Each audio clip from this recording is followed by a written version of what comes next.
What is it now? Another special marine warning.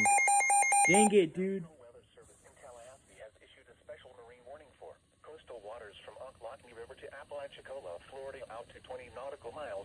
Coastal waters from Mexico Beach to Apalachicola, out 20 nautical miles until 9:30 p.m. Eastern Daylight Time or 8:30 p.m. Central Daylight Time. At 6:23 p.m. Eastern Daylight Time or 5:23 p.m. Central Daylight Time, a strong thunderstorm was located over Apalachicola, moving southeast at 10 knots.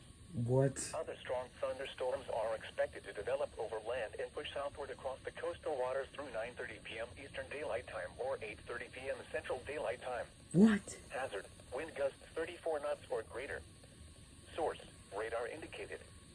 Impact: expect wind gusts in excess of 34 knots, suddenly higher waves, frequent lightning, and heavy downpours. Make sure all on board are wearing life jackets. Locations impacted include O Tower, Apalachicola, Sea Tower, Cape San Blas, St. George Island, and Port St. Joe. Move to safe harbor until hazardous weather passes.